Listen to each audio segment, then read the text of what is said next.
Olá, turma, boa tarde. Meu nome é José Amorim e a gente vai falar hoje aqui nessa videoaula sobre a disciplina Química Analítica 1 e vai abordar o tema principal de oxirredução. Bem, gente, esse assunto é um assunto bastante relevante dentro da química, principalmente na eletroquímica, porque a eletroquímica estuda essa transferência de elétron para um átomo e outro, né? esse fluxo de elétron. Então a gente vai dar aqui algum exemplo de oxirredução dentro da eletroquímica também. Mas antes de começar a aula em si, vou fazer aqui uma breve apresentação. Eu sou estudante do curso de licenciatura em Química pelo Instituto Federal do Maranhão, no campus do Monte Castelo de São Luís, né? O polo de Dom Pedro. Sou técnico de Sistema de Informação em Saúde pelo Ministério da Saúde do Maranhão.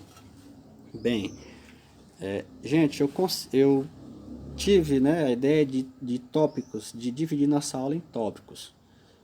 Quais são eles? Aqui o primeiro eu coloquei de fato a opção, a questão em si, que é o que é redução, oxirredução, o que ela é, para que ela serve, onde é que a gente encontra.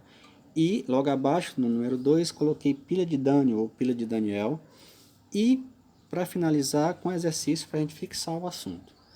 De uma forma bem breve, né, bem didática, espero eu montei aqui esses dois esqueminhas para mostrar para vocês o seguinte, o quanto é simples esse processo. Bem, aqui temos uma reação, o zinco está no seu estado, vamos chamar de estado de carga zero, estado normal do zinco. Então, esse zinco, ele está aqui perdendo 2 elétrons, se tornando zinco mais 2, perdendo 2 elétrons. Quando se perde elétrons na química, a gente chama de que oxida, a gente diz que o elemento oxida, né? O átomo oxida. Já abaixo nós temos aí o alumínio. O alumínio está com a carga mais 3 e ele está aí recebendo 3 elétrons. Então, quando se recebe elétron, a gente diz que reduz, porque ele diminui, né, a sua carga. Vamos tentar explicar melhor. Nessa retinha abaixo, logo abaixo, os átomos que tendem a perder elétron, ele tem a tendência de vir aqui, a carga vir para esse lado da seta azul. Ele está no zero e ele perde carga negativa e começa a se tornar positivo, começa a aumentar a carga. Consequentemente, os que vão para o outro lado, setinha vermelha, quanto mais elétrons eles recebem, eles reduzem a carga. Então, por isso que a gente chama de redutor. O que perde elétron oxida e o que ganha elétron reduz. Bem, tentei aqui explicar de uma forma melhor nessa segunda parte aqui. Aqui eu peguei o sódio, né, e o cloro. O sódio da família 1A tem só um elétron na última camada, enquanto que o cloro tem 7. A gente sabe que o sódio vai ter uma grande tendência de dar esse elétron para o cloro, né, fazendo com que o cloro receba esse elétron. Então, como eu disse agora há pouco, quem doa elétron, oxida, e quem recebe esses elétrons reduz, né? Aí mais embaixo tem a questão do sódio no estado normal, né? Doa esse elétron, ele doa esse elétron para o cloro, e o cloro ficou cloro menos. Ele estava com elétron, doou, ficou cloro zero, sódio zero, e o cloro ficou cloro menos. Na expressão, está mais embaixo, sódio no estado normal, torna sódio mais e perde um elétron. O cloro estava no seu estado, vamos dizer assim, normal, e ele ganha um elétron e fica cloro menos. Bem, o que quer dizer tudo isso? Gente, o que está acontecendo aqui é justamente nessa setinha acima, passando do sódio para o cloro, uma transfusão, uma corrente de elétron, né? Um fluxo de elétron passando do sódio para o cloro.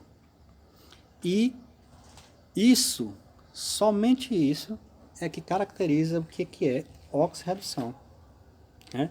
Esse fluxo de elétrons do sódio para o cloro é justamente o fenômeno de oxirredução. Bem, mas aí vocês podem ver que tem uma coisinha que complica aí. Está dizendo que o sódio ele é agente redutor. Sim, professor, mas como que ele é agente redutor se ele oxida? Bem, ele oxida porque ele perde elétron, mas ele é responsável por reduzir o cloro, né? Ele é o agente redutor porque ele que ajuda o cloro a reduzir, ele que dá esse elétron e o cloro reduz. Enquanto que o cloro, ele é o agente oxidante, porque ele toma, vamos dizer assim, ele recebe esse elétron do sódio e oxida, né? O sódio oxida. Então, um é agente redutor, é o que oxida, e agente oxidante é o que reduz. Bem, gente, para entender é muito simples. O fenômeno oxirredução é apenas e somente só esse fluxo de elétron que tem quando um elemento tende a receber um elétron e o outro tende a doar. Quem recebe esse elétron reduz e quem doa esse elétron oxida. Bem, vamos aqui passar para a pilha de Daniell tentar explicar esse fenômeno. Bem, nessa primeira imagem aqui, a pilha de Daniell geralmente se caracteriza por dois cubos, né, duas cubas com dois filetes de metal, aqui no primeiro zinco, no segundo cobre, onde ele está mergulhado, inserido num sulfato dele mesmo, o zinco no sulfato de zinco e o cobre no sulfato de cobre, né? O que vai acontecer dentro dessa cuba? O que vai acontecer nessa solução? O zinco, ele vai reduzir. Por que ele vai reduzir? Aliás, desculpa, ele vai oxidar. Por que ele vai oxidar? Porque ele vai doar esses elétrons, né? Ele vai doar esses elétrons para o cobre e vai acontecer que essa solução vai ficar muito positiva, porque ele vai liberar o zinco para essa solução. O que acontece com o cobre é justamente ao contrário. O cobre, ele vai receber esses elétrons e os íons cobre, né? O filete cobre vai receber esses elétrons e os íons cobre vai poder pegar esses elétrons. O que vai acontecer? Aqui nessa segunda imagem dá para ver, dá para ilustrar bem. Enquanto que o zinco libera, né, os íons zinco e torna a solução positiva, na segunda é o contrário. Os elétrons, como tem aquela questão de que os opostos se atraem, né? Os elétrons vão chegar negativo aqui na placa de cobre e vão sugar, vamos dizer assim, os íons cobre, que vão se tornar, por sua vez, o cobre metálico. Porque eles estavam aqui cobre mais 2 e vão perder, vão receber elétron e vão voltar para o seu estado metálico. Tanto é que você vê na imagem aí que a placa ela aumenta, porque os íons cobre saem da solução, né, deixando a solução extremamente negativa com os sulfatos de cobre negativo e vai para a placa. A placa vai aumentar o seu estado físico, enquanto que no caso aqui do zinco, ela vai oxidar, né, e vai liberar o zinco para a solução. Mas, professor, é só isso? Não, existe ainda mais um dispositivo. Aqui, nessa primeira imagem, temos o voltímetro. Esse voltímetro serve para medir a passagem de elétrons. Mas vamos pensar bem, se essa pilha fosse só em uma direção, esse primeiro pode ficar muito positivo e o segundo muito negativo. Por isso, a gente vai usar aqui uma chamada ponte salina.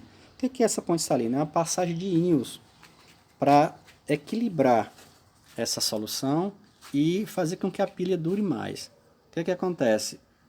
Essa ponte salina, a gente coloca um sal, né, um sal bastante solúvel, e esse sal vai fazer a transferência de íons, vai fazer a transferência de cátions, né, para cá para o cobre, e de íons aqui para o zinco, tornando equilibrado aí essa mistura. Então, gente, o que acontece nessa pilha? Oxirredução, transferência de elétron, onde o zinco tem a solução de zinco, o cobre tem a solução de cobre, e acontece o quê? O que acontece aqui na parte do zinco? Acontece a oxidação do zinco. E na parte do cobre acontece a redução do cobre. Entendeu, gente? Deu para entender mais ou menos? Redução é receber elétron. oxidação é doar elétron. E é justamente isso que acontece nesta pilha. Viu? Então, aqui vai ser o agente redutor, o zinco, o cobre agente oxidante. E podemos dizer, como ele recebe através da ponte salina íons, né? Íons de um lado e íons para o outro, podemos chamar aqui esse polo do zinco como polo negativo e o polo do cobre como polo positivo, né? Porque aqui acontece a oxidação e na outra parte acontece a redução. Eu não sei se ficou bem claro para vocês, mas é mais ou menos isso que acontece nessas misturas. Aqui nós temos um exercício que pergunta o seguinte: marque a opção que é um exemplo de reação de oxidação. De acordo com o nosso conhecimento, com o nosso estudo, a gente pode dizer que a resposta certa é a resposta da letra B. Escurecimento de joias feitas de prata em contato com o corpo. Por quê? Por quê, professor? Porque a prata, ela tem uma tendência, ela é um metal nobre, e ela tem a tendência de se oxidar em contato com a pele, em contato também com oxigênio e também com os compostos sulfurosos que vêm da poluição, vem da descarga do carro, né? Do escape do carro, de alimentos, por incrível que pareça, alimentos que a gente consome, tipo ovo, tipo repolho, couve-flor, dessa família aí de hortaliças, eles contêm compostos sulfurosos. Eles são aminoácidos chamados cisteína, que contêm compostos sulfurosos que ajudam a formar esse sulfeto, chama sulfeto de prata. Esse sulfeto de prata é o responsável, essa fina camada, aquela fina camada azulada, ou às vezes cor de violeta que fica em cima da prata, chama-se sulfeto de prata, provocado por esses compostos sulfurosos que eu acabei de citar. Esses compostos, eles vêm, entram em contato com a prata, formando essa fina camada de sulfeto de prata. Tá bom, gente? Então, esse sulfeto é responsável por essa coloração mais azulada da prata, vamos dizer assim. Isso o que é? Isso é oxirredução, é ganho e perda de elétron. De um lado alguém tá doando, de outro lado alguém está recebendo, entendeu? Então, se a gente for tentar limpar a prata, é muito usado colocar a prata dentro de uma solução de sal, né? Colocar a prata dentro de sal junto com um pedaço de alumínio. O que vai acontecer? A gente vai estar fazendo um processo de oxirredução de forma contrária. A gente vai estar dessa forma limpando a prata, tirando, vamos dizer assim, fazendo com que a prata oxide e se limpe, entendeu? Reduza e se limpe. Então, é mais ou menos isso que eu queria falar sobre a oxidação. Eu acredito que deva ter ficado um pouco claro, senão a gente volta a fazer mais aulas. Um abraço, a aula fica por aqui. Mas antes disso, eu queria colocar aqui uma frase do nosso mestre, Paulo Freire, que diz o seguinte: a educação não transforma o mundo, a educação muda as pessoas. Pessoas mudam o mundo. Um abraço a todos e até a próxima aula.